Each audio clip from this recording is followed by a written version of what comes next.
ಕಳಸದಿಂದ ಕುದುರೆಮುಖ ರಸ್ತೆಯ ಅಂದರೆ service station ಬಳಿ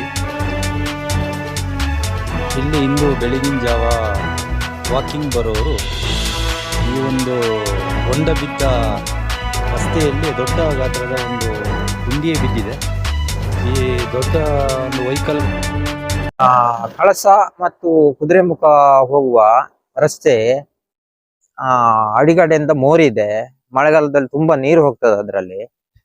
ಹೋದ ವರ್ಷ ಕೆಳಬದಿಯಲ್ಲಿ ಇದ್ದಿದ್ದು ಒಂದು ಹೊಂಡ ಬಿದ್ದು ಅಲ್ಲಿ ಒಂದು ಗಾಡಿ ಪಲ್ಟಿ ಆಗಿತ್ತು. ಈಗ ಅದೇ ತರ ಈ ಕಡೆ ಮೇಲ್ ಸೈಡ್ ಅಲ್ಲಿ ಒಂದು ಒಳಗಡೆಯಿಂದ ತುಂಬಾ ಆಳ ಉಂಟು, ಮಾಟೆ ಆಗಿದೆ. ಅದು ವೆಹಿಕಲ್ಗಳು ದೊಡ್ಡ ದೊಡ್ಡ ವೆಹಿಕಲ್ಗಳು ಬಂದ್ರೆ ಟಿಪ್ಪರ್ ಲಾರಿ ಹಿಂಗಿದೆಲ್ಲ ಬಂದ್ರೆ ಅಲ್ಲೇ ಕೂರ್ತದೆ. ಅದಕ್ಕೆ ಇದನ್ನ ನೋಡಿ ಇದಕ್ಕೆ ಸಂಬಂಧಪಟ್ಟ ಅಧಿಕಾರಿಗಳು ಯಾರೇ ಆಗಿರ್ಬೋದು ಇದನ್ನ ನೋಡಿ ಸೂಕ್ತ ಪರಿಹಾರ ಕಂಡುಕೊಳ್ಳಿಲ್ಲ ಅಂತ ಹೇಳಿದ್ರೆ ಹೆಚ್ಚಿನ ಅನಾಹುತಗಳಾಗುವ ಸಾಧ್ಯತೆ ಜಾಸ್ತಿ ಉಂಟು. ಇದರಲ್ಲಿ ಇದು ನಿನ್ನೆ ಕಾಣಿಸಿರೋದು ಅದು ಹೊಂಡ ಬಿದ್ದು. ರಾತ್ರಿ ಒಳಗಡೆ ಮೊನ್ನೆ ಎಲ್ಲ ಮಳೆ ಇತ್ತಲ್ಲ, ಆ ಒಳಗಡೆಯಿಂದ ಮಣ್ಣೆಲ್ಲ ತೊಳೆದೋಗಿದೆ. ದೊಡ್ಡ ಹೊಂಡ ಬಿದ್ದಿದೆ, ಮಾಟ ಬಿದ್ದಿದೆ. ಅದು ಮೋರಿ ಅಡಿ ಮೋರಿ ಉಂಟಲ್ಲ ಅಲ್ಲಿವರೆಗೂ ತಾಗಿದೆ. ಅದು ಎಲ್ಲ ದೊಡ್ಡ ಗಾಡಿ ಕೂರ್ತ ಅಂತ ಹೇಳಿದ್ರೆ ಸಂಪೂರ್ಣ ಶಿಥಲಗೊಳ್ತದ, ಎಂತ ಮಾಡಕ್ ಆಗುದಿಲ್ಲ. ಮತ್ತೆ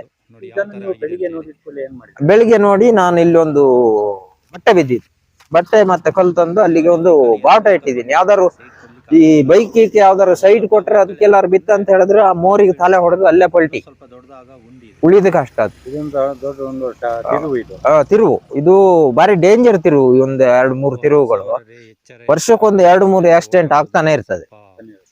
ಇಂಥದ್ರಲ್ಲಿ ಈ ನಮ್ಮ ಕಳಸದಿಂದ ಕುದುರೆಮುಖ ರಸ್ತೆದು ಏನು ಪ್ರಯೋಜನ ಇಲ್ಲ. ಹೌದೌದು, ಹದಗೆಟ್ಟಿದೆ. ಇದು ಅಂದ್ರೆ ಈ ರಸ್ತೆಯಲ್ಲಿ ಸಾವಿರಾರು ಸಂಖ್ಯೆ ರಾತ್ರಿ ಹಗಲು ರಾತ್ರಿ ತಿರುಗ್ತಾ ಇರ್ತವೆ ವೆಹಿಕಲ್ಗಳು. ಎರಡು ವೆಹಿಕಲ್ ಬಂದ್ರೆ ಸೈಡ್ ಕೊಡೋಕೆ ಜಾಗ ಇಲ್ಲ. ಆ ತರ ಆಗಿದೆ. ಹೊಂಡ ಬೇಕಿರು ಉಮೇಶ್ ಅಂತೇಳಿ ಇಲ್ಲೇ ಸ್ಥಳೀಯರು.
ವಿಡಿಯೋ ನೋಡಿದ್ದಕ್ಕೆ ಧನ್ಯವಾದಗಳು. ಮುಂದಿನ ವಿಡಿಯೋದಲ್ಲಿ ಸಿಗೋಣ. ಕ್ಷಣ ಕ್ಷಣದ ಸುದ್ದಿಗಾಗಿ ವೀಕ್ಷಿಸಿ ನ್ಯೂಸ್ ಕರ್ನಾಟಕ, ಸದಾ ನಿಮ್ಮ ಜೊತೆ.